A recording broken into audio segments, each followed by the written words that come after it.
नमस्कार, मैं दिव्या श्रीवास्तव, आप देख रहे हैं सुनो टाइम्स। बात करें अगर विकास की, तो भारतीय जनता पार्टी हमेशा दावा करती है कि वो विकास कर रही है। क्या सच में विकास हो रहा है? जिस तरीके से अकबर नगर के बाद अब रहीम नगर, पंत नगर को तिरछी नज़र से देखा जा रहा है। अब वहाँ पे लाल निशान भी लग चुके हैं, लोग बेघर होने वाले हैं, डर लग रहा है लोगों को। तो चलिए बात करते हैं समाजवादी पार्टी के प्रवक्ता आजम खान जी से, इनसे बात करेंगे। सर, पंत नगर और रहीम नगर की अगर मैं बात करूं, अकबर नगर एक तरह से पूरा ज़मीन दोज हो चुका है और अब रहीम नगर को तोड़ने की तैयारी है। देखिए, सरकार बिल्कुल गरीबों के साथ न्याय नहीं कर रही है। जो गरीब लोग हैं किस तरह से अपना घर बनाते हैं शायद इन्हें एहसास नहीं है। हमने बहुत सारी वीडियोस वहाँ के लोगों की सुनी। वहाँ के लोगों ने कहा कि शायद जो प्रदेश के मुखिया हैं उनको आल औलाद वाले हैं नहीं, इसलिए शायद उन्हें ऐसा निर्णय लेने में आसानी होती है। उन्हें ऐसा निर्णय लेने से पहले सोचना चाहिए कि व्यक्ति जो पूरी ज़िंदगी की कमाई लगा के किसी तरह से मकान बनाता है, क्या उसको इसी तरह से ढहा दिया जाना चाहिए। और जब मकान बन रहे होते हैं तब इनका शासन प्रशासन कहाँ सो रहा था?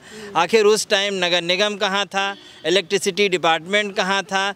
तमाम कनेक्शंस मिले हुए हैं, जो सरकारी कनेक्शन, यानी लोगों के पास बिजली सरकारी होती है, नगर निगम हाउस टैक्स ले रहा सरकारी है। यहाँ तक कि निबंधन कार्यालय क्या कर रहा था, वहाँ भी रजिस्ट्रेशन हुए हैं। तो कैसे हुए हैं? यानी जब आपको पैसे मिल रहे थे तब आपको अच्छे लग रहे थे। अब आप चूँकि अब आप सत्ता में हैं, लोगों ने यहाँ तक, मैंने वहाँ के वीडियोस सुने हैं कि लोग कह रहे थे कि हमने बड़े उससे दिया था कि हिंदू सम्राट हैं, हिंदू सम्राट हैं, हिंदुओं का बुरा नहीं करेंगे, मैं उनको वोट दे रही हूँ। लेकिन मुझे दुख हुआ ये जान के कि हिंदू सम्राट ही हिंदू विरोधी हैं। ये उनके शब्द हैं। तो इस तरह से मुझे लगता है कि गरीबों के साथ उन्हें न्याय करना चाहिए।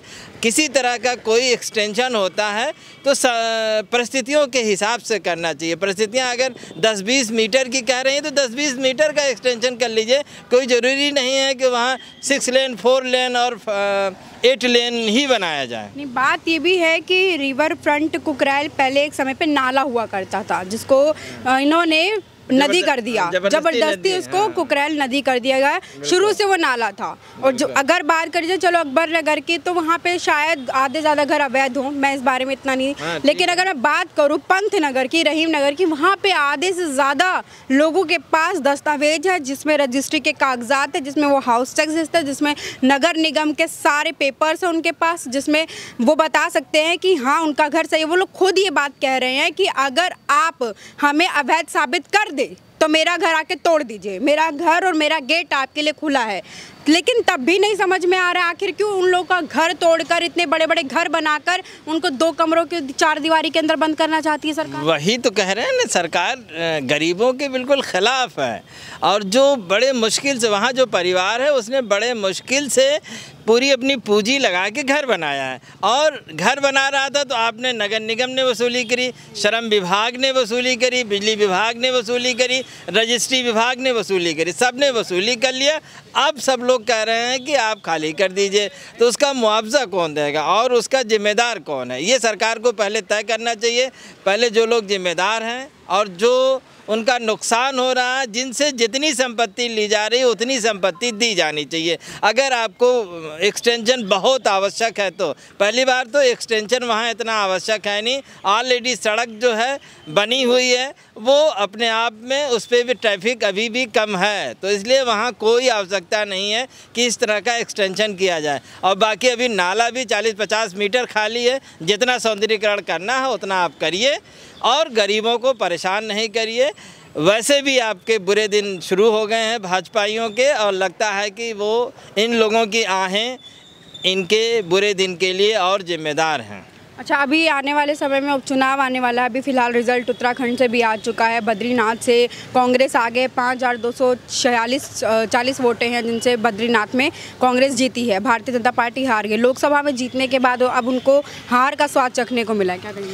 बिल्कुल, इन्हें ये समझना पड़ेगा कि जो नकली हिंदू की राजनीति ये कर रहे हैं वो अब नहीं चलने वाली है। भारत में अब नफरत की राजनीति नहीं चलेगी, सांप्रदायिकता की राजनीति नहीं चलेगी। आपको मुद्दों की राजनीति करनी करनी पड़ेगी, विकास की राजनीति करनी पड़ेगी, बेरोजगारों को रोजगार देना पड़ेगा, किसानों को उनकी आय देनी पड़ेगी, उनकी कर्ज माफ़ी करनी पड़ेगी। जो मूलभूत समस्याएं हैं, महंगाई है, इस पे आपको आना पड़ेगा, ना कि आप ऊपर से जो आप कह के निकल जाते हैं उससे काम चलेगा। तो अभी उत्तर प्रदेश में उपचुनाव होने वाला है, उसको लेकर के क्या करेंगे? उत्तर प्रदेश में हम 10 के 10 सीटों जीतने जा रहे हैं। तो एनडीए भी कह रहा है। हाँ, नहीं, हम कह रहे हैं तो हमारे पीछे लॉजिक है। लोकसभा में हमने अभी 1 महीने पहले ये करके दिखाया है। जो 1 महीने पहले लोकसभा में हमने उनको मात दी है, तो अब हम कह रहे हैं तो हमारे साथ जनता है, और जनता तब से ज़्यादा नाराज़गी बढ़ी है, नाराज़गी कम नहीं हुई है। नाराज़गी भाजपा के खिलाफ बढ़ी है, कम नहीं हुई है। ये आप चाहे पंतनगर हो, अकबर नगर हो, तमाम ऐसे केसेस हुए हैं, चाहे अयोध्या का बाढ़ में बढ़ जाना हो, राम मंदिर का चूना हो, ये तमाम ऐसी चीज़ें हैं जो ये बता रही है कि भाजपा करप्शन में इन्वॉल्व है और करप्टेड है। ठीक है, तो हमारे साथ थे समाजवादी पार्टी के प्रवक्ता आजम खान, जिनसे हमने बात करी पंतनगर को लेकर, रहीम नगर को लेकर के, और साथ ही उपचुनाव को लेकर के। ये तो आने वाला समय ही बताएगा। बने रहें सुना टाइम्स के साथ। कैमरामैन ऋषभ के साथ मैं दिव्या श्रीवास्तव, धन्यवाद।